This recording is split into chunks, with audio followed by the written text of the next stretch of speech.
नमस्कार दोस्तों, एक बार फिर से आपका स्वागत है आपके अपने YouTube चैनल श्री कोचिंग पर। आज मैं एक नया सब्जेक्ट लेकर आया हूँ, इंग्लिश। इंग्लिश ऐसा सब्जेक्ट जो लगभग सभी भर्ती एग्ज़ाम या सभी प्रतियोगिता एग्ज़ाम में पूछा जाता है।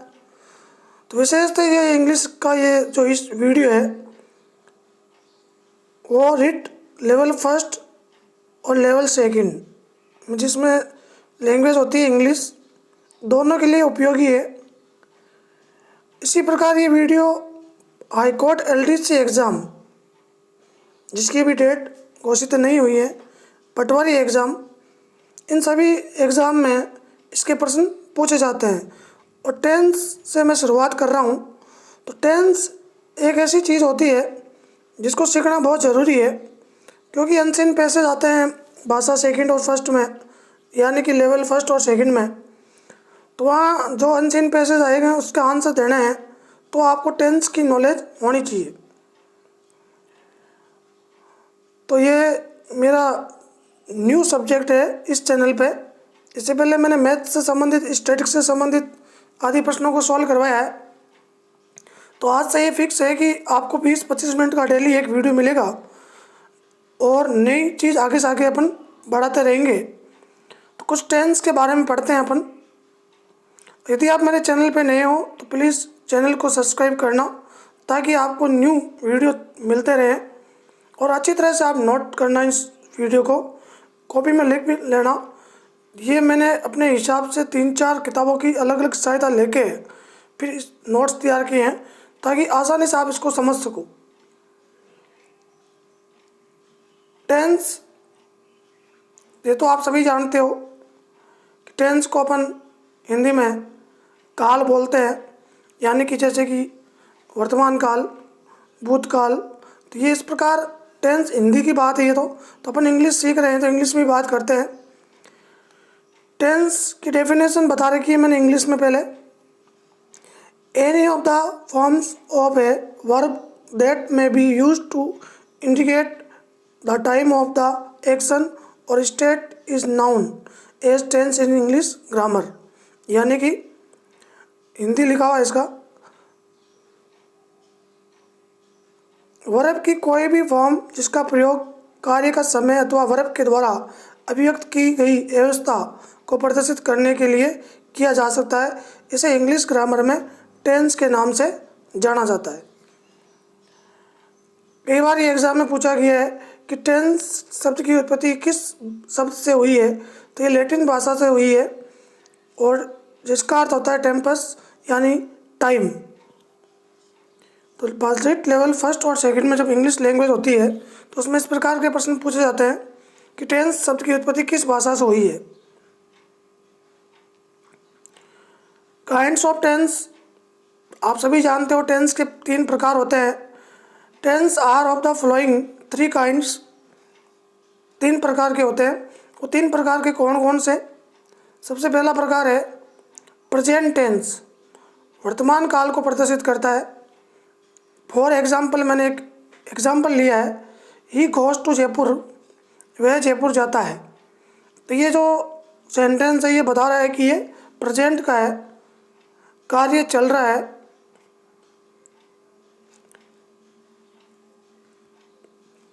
इसी प्रकार दूसरा टेंस है वह पास्ट टेंस, ये बीते हुए समय में काम होना प्रकट करता है। जैसे कि he went to Jaipur, he went to Jaipur, वह जयपुर गया। तीसरा टेंस है फ्यूचर टेंस, ये आने वाले समय को प्रदर्शित करता है।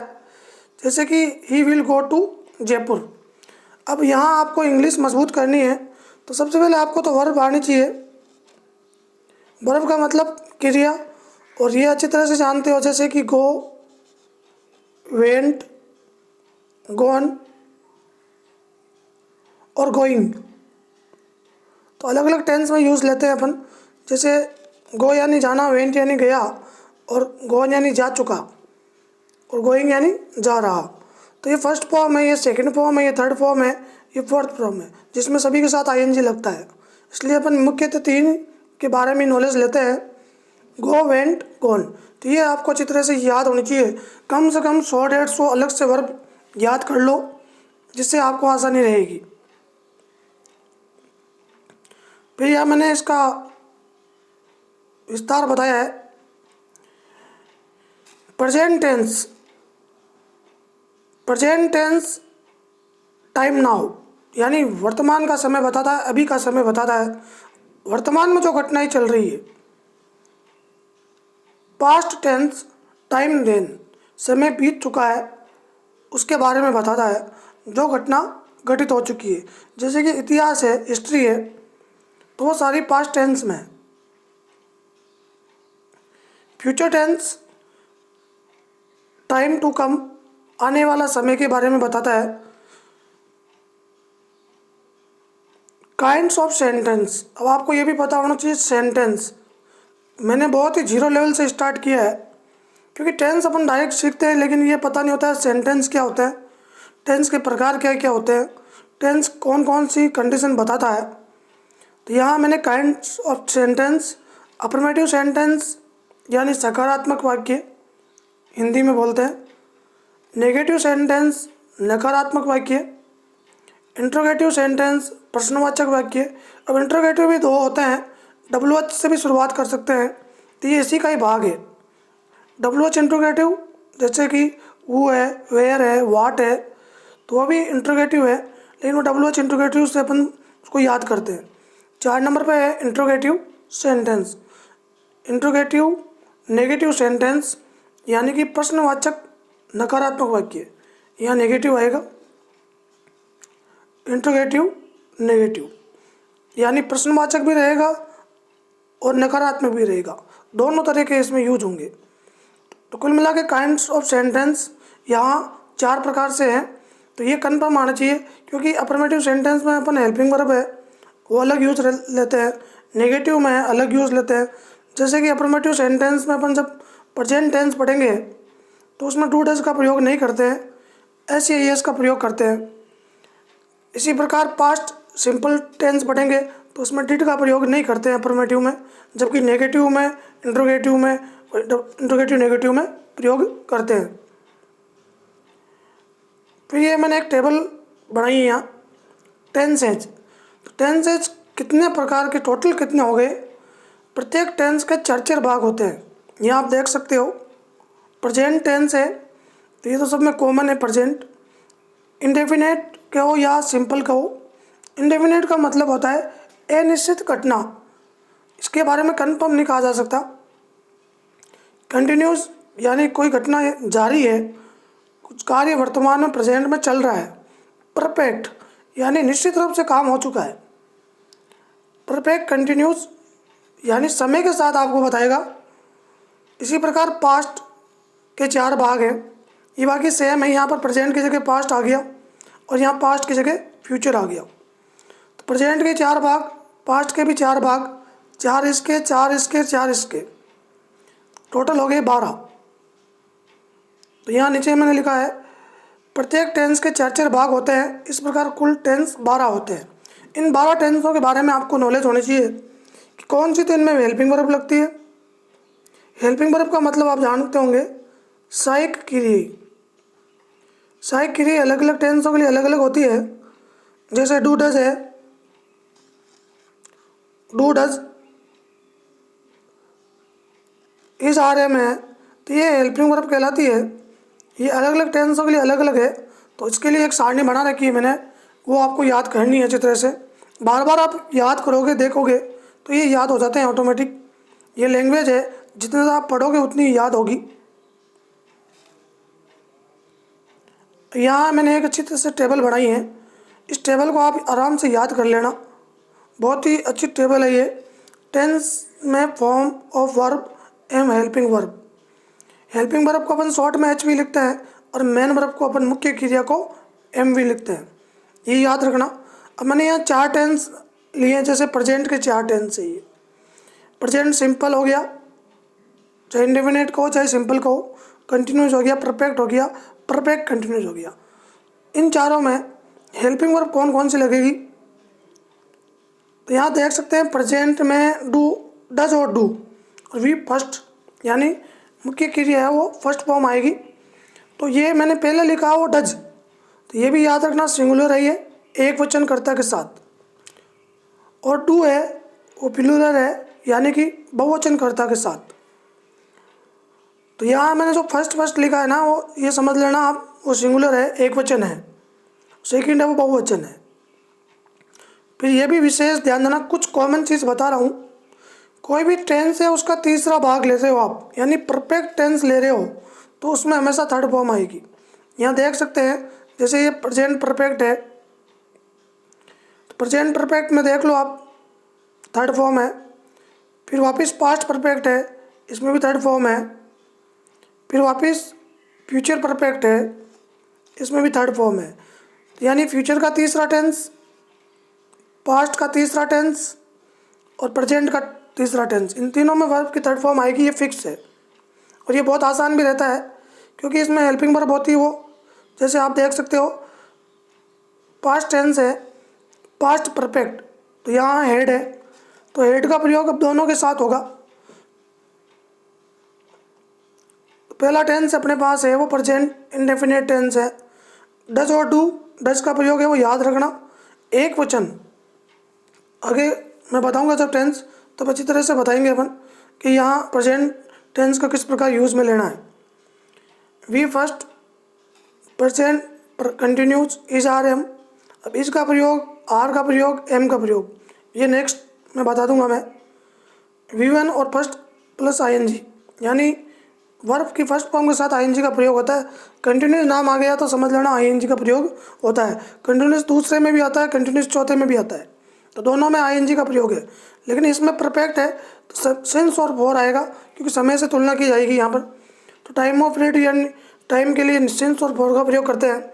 ये भी ध्यान रखना, निश्चित समय हो तो सिंस है और अनिश्चित समय हो तो फॉर का प्रयोग करते हैं। ये भी मैं अगले वीडियो में बता दूंगा। तो ये टेबल बना रखी है, बहुत ही शानदार टेबल है, इसको आप अच्छी तरह से याद कर लें। जैसे चार टेंस पास्ट हैं, कौन सी हेल्पिंग वर्ब लगेगी, कौन सी मेन वर्ब लगेगी। चार फ्यूचर हैं, कौन सी हेल्पिंग वर्ब है और कौन सी मेन वर्ब है। इसको आप अच्छी तरह से नोट कर लें, लिख लें। बहुत ही अच्छी तरह से सारणी बनाई है मैंने। लिट लेवल फर्स्ट सेकंड दोनों में ये काम आएगा।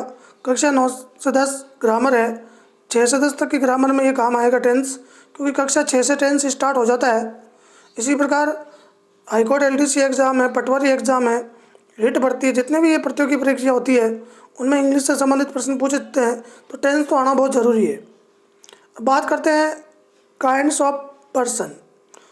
पढ़ा होगा आपने प्रथम पुरुष, द्वितीय पुरुष, तृतीय पुरुष, यानी कि अपन संस्कृत में पढ़ते हैं, हिंदी में पढ़ते हैं, इंग्लिश में भी पढ़ते हैं। तो यहाँ इंग्लिश की बात कर रहे हैं अपन, तो काइंड्स ऑफ पर्सन, इसकी बहुत ज़्यादा नॉलेज होनी चाहिए। फर्स्ट पर्सन क्या होता है, आई और माई, जिसमें सिंगुलर में ही है, और ये वी और आवर ये प्लूरल में है, यानी ये एक वचन कर्ता के साथ है, ये बहुवचन के साथ है। तो नंबर का मतलब आप सभी जानते हो वचन होता है, हिंदी में जानते हो आप एक वचन बहुवचन। तो ये एक वचन के लिए है, ये बहुवचन के लिए है। अब यहाँ सेकंड पर्सन है तो यू है दोनों के लिए।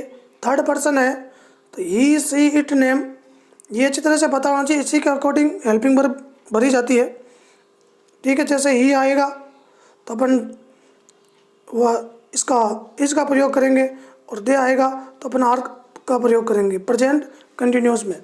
तो पहले आपको इसकी नॉलेज होनी चाहिए कि पर्सन कितने होते हैं और कौन कौन से होते हैं। फर्स्ट पर्सन में क्या होता है, सेकंड पर्सन में क्या होता है, थर्ड पर्सन में क्या होता है। दे आ जाए, पीपुल आ जाए, बॉयज़, ट्रीज, यानी जो एक साथ बहुवचन के रूप में बताएं तो प्लूरल है, यानी कि बहुवचन है। दोस्तों वीडियो में छोटी मोटी कमियां रहती है, नेक्स्ट वीडियो में वो सुधारा जा सकता है। हो सकता है मैंने जल्दबाजी में कुछ गलत बताया, लेकिन मेरे हिसाब से तो कोई गलती नहीं है। फिर भी आपको कोई कमी लगे तो ज़रूर बताना, सुधार कर दिया जाएगा। चैनल पे नए हो तो चैनल को लाइक करना।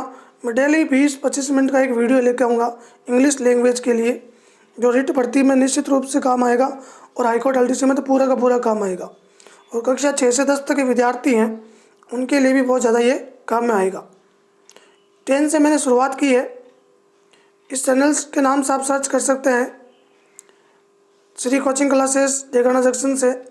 तो यहाँ आपको लगभग गणित से संबंधित वीडियो मिल जाएंगे, कक्षा 10 से संबंधित कंपटीशन लेवल के प्रश्न मिल जाएंगे। जितने भी पेपर हुए राजस्थान पुलिस के इन्वेस्टिगेटर एग्ज़ाम के, वो सारे आपको यहाँ मिल जाएंगे। तो यदि आपको वीडियो अच्छा लगे तो वीडियो को ज़रूर लाइक करना, शेयर करना और चैनल को सब्सक्राइब करना। और मैं नेक्स्ट वीडियो में इसका प्रेजेंट टेंस है, प्रेजेंट सिंपल, उसके बारे में अपन पढ़ेंगे। प्रेजेंट सिंपल टेंस से पहले मैं कुछ बेसिक चीज़ें और बता दूंगा। तो तब तक आप इस वीडियो को देखें। नेक्स्ट 24 घंटे बाद पुनः एक वीडियो अपलोड होगा, उसमें नेक्स्ट भाग इसका पढ़ेंगे अपन, वो भी इंग्लिश से संबंधित। और ये भाषा लेवल फर्स्ट दोनों में काम में आएगी, ये भी आप मान के चलना। धन्यवाद दोस्तों।